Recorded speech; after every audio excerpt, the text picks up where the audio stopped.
Hi everyone, it's Mish here from the Hungry Wanderlust. Thank you for having me today. I'm going to show you how to make chicken adobo, a family favorite and a dish that Filipinos everywhere have their own variations for. I've seen some with coconut milk, I've seen some with double fried chicken.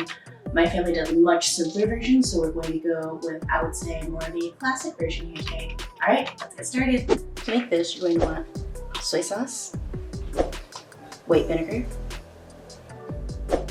bay leaves, peppercorns, onion, a yellow preferably, and then sugar. I typically use honey, but you can use white sugar, that's more traditional. My mom likes to add in some ginger, not so traditional. I like to add in some pepper flakes because I like a little bit of extra spice, not so traditional either. You take all these ingredients, mix it together. Roughly the ratio is, I would say, 1 part vinegar to 16 parts soy sauce. So like 2 cups of soy sauce, 2 tablespoons of vinegar, sprinkling of peppercorn, a couple bay leaves, garlic to your preference. So, you know, normal people would say 3. I would say as many as you feel comfortable shoving in there. A tablespoon of honey, and then depending on your sizing, in that case, I would recommend half an onion. You make that marinade. Preferably the secret to that is having it soak overnight with the chicken, and then you're good to go. And let's not forget your protein. Don't worry, I have a thawed out batch that has been marinating for 24 hours in the soy sauce, which is what I recommend, or soy sauce marinade, because that's how you get optimal flavor. The vinegar does help to tenderize the meat, so you can get away with, say, marinating it in the morning and then cooking it in the afternoon.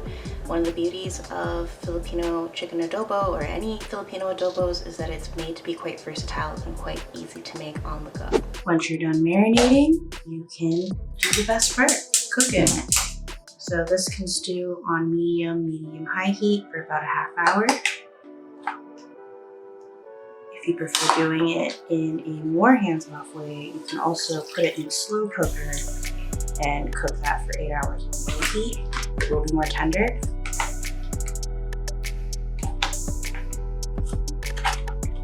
And I know I have a spatula in my hand, but for some reason, using the lid feels great.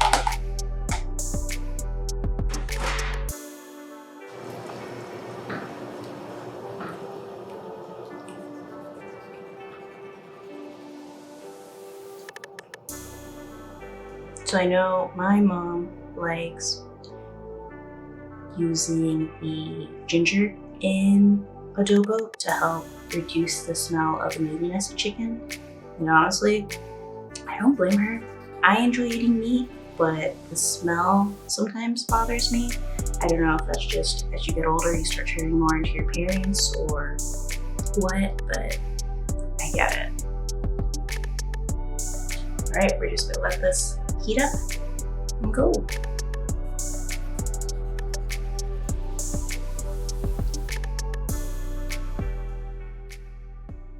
And the chicken I'm using today is chicken thigh with the skin on. You can use any portion of the chicken with bone, without bone, with skin, without skin that you prefer. I tend to prefer dark meat, and I do know that, you know, bones are flavor. That's how you end up with, I believe, stock, or is it broth? One uses bones, bone broth.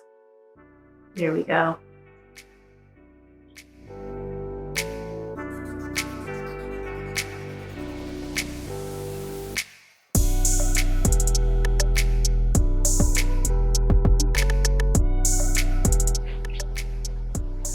And I would say for those who enjoy slightly more sour, you can add more vinegar. If you didn't want it to potentially acid cook the protein, you can add it in now, or you could have increased your ratio. Again, the beauty of cooking is a lot of it is more of a guide than an absolute law. And I'll put those notes in the blog piece as well.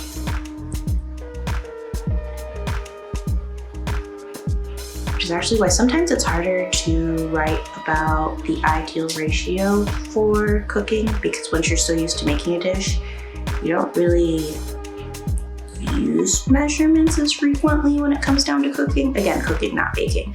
Baking is a science, cooking is an art. Let's be real.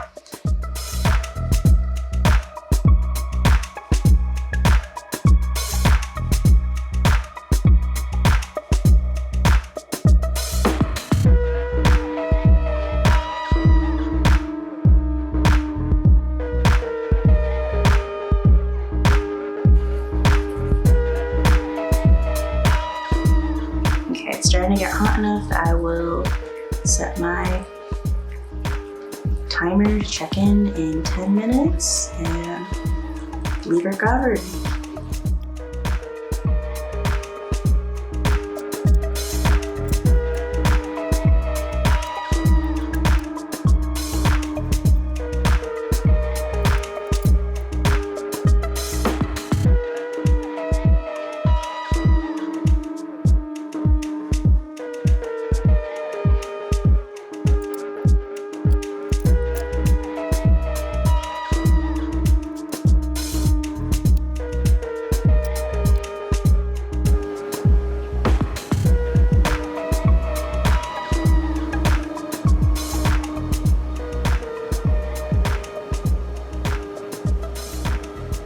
Hasn't quite been 10 minutes yet. I'm just going to give it a quick open and stir just to be sure everything is getting evenly cooked. In this case, since these thighs are kind of thick, flip them over. I know that they will also get steam cooked. Another difference too to add in is since I'm using honey versus sugar, this is probably going to be a little bit waterier unless I cook it a little longer. Sugar being one of the few solid things that go into this marinade help give it more body.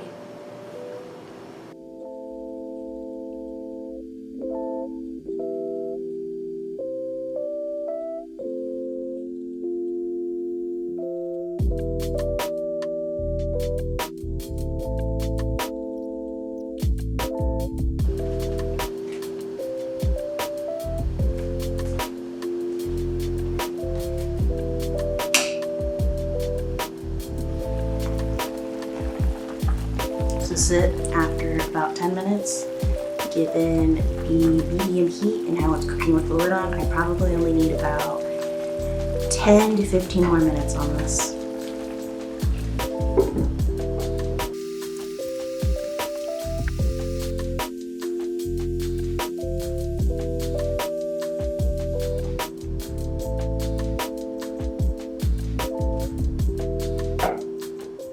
Okay, this is 20 minutes into cooking on medium heat covered.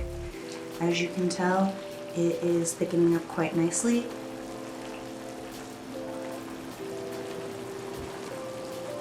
So for those who enjoy fresh onions into this, I recommend adding them in now. As you can see, the ones that were used in the marinade are so soy thick that it might be too salty for some.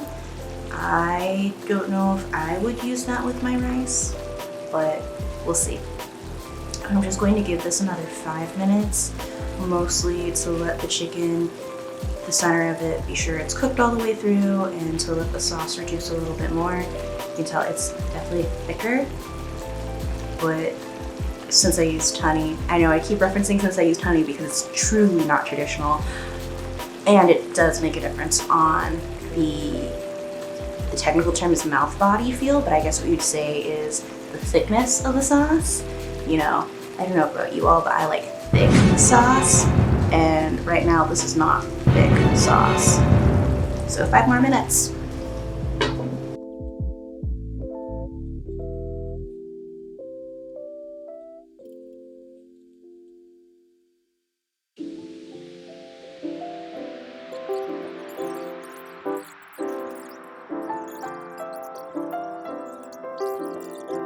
Look at that adobo. I know it smells so good. It smells like home. Hey, that's why I'm just like perfect day for you to be at training to come home to home smells. Yeah, basically.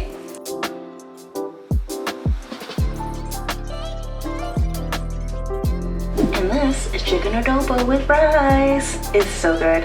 Again, I don't like mukbangs, but this is my breakfast, so. So good. All right, till next time. Mish is out. Stay hungry.